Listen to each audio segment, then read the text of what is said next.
Hello दोस्तों, आप लोगों का स्वागत है अपने YouTube channel Sunny success education में। आज का टॉपिक बहुत खास होने वाला है क्योंकि आज का टॉपिक हम बतला जा रहे हैं क्लास 10वां का संस्कृत चैप्टर नंबर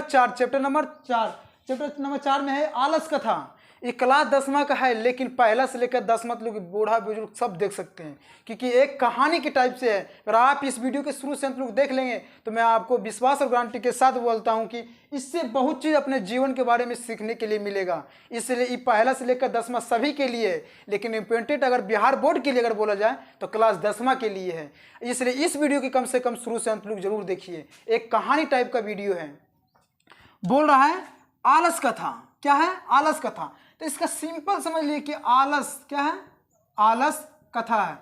तो ये समझ लीजिए कि आलस में तो क्या होता है? आलसी आदमी। कथा मतलब क्या है? इसी के बारे में कथा करना है। किसके बारे में? तो आलस के बारे में करना है। अगर आप इस वीडियो के शुरू से अंत लोग देख लेंगे, मैं आपको विश्वास और गारंटी के साथ बोलता हूं कि आलस कथा के जितने भी ऑब्जेक्टिव और सब्जेक्टिव रहेगा आपसे नहीं छूटेगा।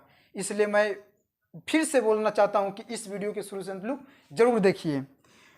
इसको टोटल मतलब इसको संस्कृत भाषा है, इसको हिंदी करके मैं आपको बोर्ड के माध्यम से मतलब लिख कर समझाएंगे, ट्रिक के माध्यम से समझ लिख के समझाएंगे। बोल रहा है मिथिला में विशेश्वर नाम का एक मंत्री था। आप समझ लिए कि बोलेगा कि मिथिला में कैसे मतलब किस नाम का एक मंत्री था? तो विशेश्वर नाम का एक मंत्री था। वह स्वभाव से दानी और दयावान था। मतलब दान पूर्वक करता था। मतलब जो गरीब रहता था उसको वस्त्र देता था, जो मान लो जिसको घर रहने के लिए नहीं उसको घर देता था। फिर बोला है वह सभी संकटग्रस्तों और अनाथों को प्रतिदिन इच्छा अनुरूप भोजन देता था। मतलब जो अनाथ है, जो विकलांग है, उसको नित्य दिन भोजन करवाता था। कौन? विशेश्वर, मिथिला का मंत्री। उनके बीच आलसी लोगों को भी अन्न वस्त्र देते थे। तभी आलसी के लाभ देख को सुनकर वहां के तोंद बढ़ाने वाले अनेक लोग जमा हो जा गए हैं। मतलब वहां के कुछ लोग जो था आलसी था उसको भी मतलब अन्न और वस्त्र देते थे। कौन? मिथिला के मंत्री विशेश्वर देते थे।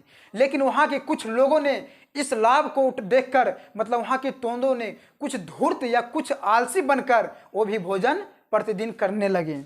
उसके आगे देखिए, कहा गया है कि सुविधाजनक स्थिति को सभी पसंद करते हैं। मतलब कहा गया है कि जहां सुविधा मिलता है वहां पर जाना पसंद जरूर करता है। तो मिथिला का मंत्री जो यहाँ था, कहाँ मिथिला था, तो विशेश्वर अगर वहां पूरा अन्न वस्त्र देते थे तो वहां के जो धूर्त लोग थे वो भी बनावटी आलस बन के नित्यदिन भोजन करते थे। फिर बोल रहा है अपनी जातियों का सुख देखकर कौन नहीं मतलब जंतु नहीं दौड़ता है। तब चाहे आलसियों के सुख को देखकर धूर्त लोग बनावटी आलस दिखाकर भोजन करने लगे। वहां के लोग मतलब मिथिला के लोगों ने, वहां के कुछ लोग जो थे मतलब बनावटी आलस बनकर वो भी प्रतिदिन भोजन करने लगे। इसके बाद आलसियों पर अत्यधिक धन व्यय को देखकर सेवकों द्वारा विचार किया गया। जो बुद्धि से आश्रम है उनके लिए ध्यानपूर्वक मालिक सामान दिलवाते हैं। अधूर्त से भी आलसियों नहीं है, वे भी उल्लेख देते हैं। मतलब वहां के जो मान लो कि उनके काम करते थे, मिथिला के जो मंत्री के जो चमचे थे वो सोचने लगे कि यहाँ के मतलब यहाँ पर समझिए कि 40 आलसी थे, एकाएक 150 आलस क्यों बन गया? तो वहां के मतलब समझने लगे कि यहाँ पर बनावटी आलस भी आने लगे हैं। या तो हम लोगों के गलती है तब आलसियों व्यक्तियों की परीक्षा ली जाए। तो मतलब वहां के जो चमता था मिथिला के मंत्री के जो मतलब काम उम करते थे वो बोला कि हम लोगों की गलती है कि बनावटी आलस को हम देख नहीं पा रहे हैं। उसके लिए एक बुद्धि से मतलब उसको पकड़ने के लिए वहां पर क्या किया? आग लगा दिया गया। फिर उसको आगे पढ़िए, या तो हम लोगों की गलती है तब आलसियों के व्यक्ति को परीक्षा ली जाए। ऐसा विचार कर आलसियों के निवास गृह में सेवकों ने आग लगा दी। मतलब जहां पर नित्यदिन भोजन देता था, जहां पर आलसी रहता था, वहां पर क्या किया? सेवकों ने आग लगा दिया। क्या किया? आग। तो यहां पर पता चल जाएगा कि कौन आलसी है कौन आलसी नहीं है।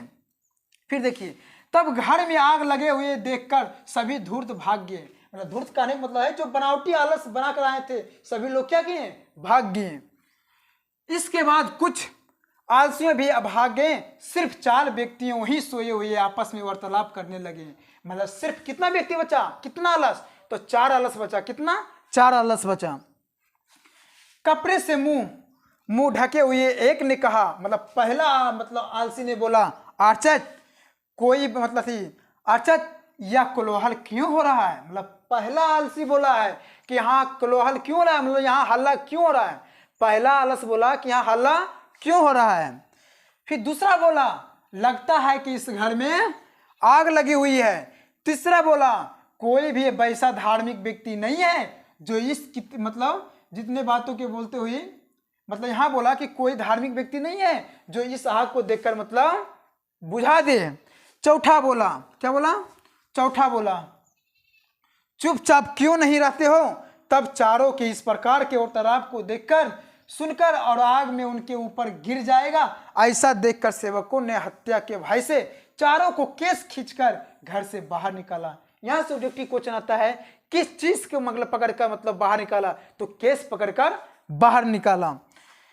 पश्चात उन्हें देखकर सेवकों ने पढ़ा कि स्त्री की गति अर्थात कल्याण करने वाला उसका पति होता है। मतलब स्त्रियों का जो कल्याण करने वाला क्या होता है? उसका मतलब पति होता है, और बच्चों को उसकी माता होती है, और दयालु व्यक्तियों के अलावे पश्चात चारों मतलब इस संसार में आलसियों का कल्याण करने वाला कोई दूसरा नहीं है। अगर आलसियों का अगर मान लो कि दूसरा व्यक्ति कोई सोचेगा कर लेंगे तो नहीं, क्योंकि औरत को दूसरा कर सकता है कौन? तो पति। बच्चों के मान लो को संभाल सकता है तो कौन? बच्चा। लेकिन आलसी को कोई नहीं संभाल सकता, वो अपने सिवा किसी को। फिर दूसरा देखिए, 50 चारों आलसियों को पहले से भी अधिक वस्त्र मंत्री ने दे दिया। चैप्टर क्या हुआ? समाप्त। तो इसको 4 लाइन में मैं हम सिर्फ मतलब आपको ट्रिक बतलाता हूं। पहला था कि मिथिला का एक मंत्री था जिसका नाम था विशेश्वर, जिसमें 4 आलसी थे। कितना? 4। पहला आलसी बोला था यहाँ हल्ला क्यों हो रहा है। दूसरा आलसी बोलता है लगता है इस घर में आग लग गया है। तीसरा आलसी बोलता है कि कोई धार्मिक व्यक्ति नहीं है जो इस आग को मतलब बुझा सके। चौथा आलसी बोला है, चौथा आलसी क्या बोला है कि तुम लोग ज्यादा क्यों बोल रहा है, तुम लोग को हल्ला क्यों कर रहा है। ये आपको वीडियो पसंद आए तो इस चैनल को सब्सक्राइब करें, लाइक करें, इस वीडियो को कम से कम अधिक से अधिक शेयर करें। मिलते हैं नेक्स्ट वीडियो में। जय हिंद, जय भारत।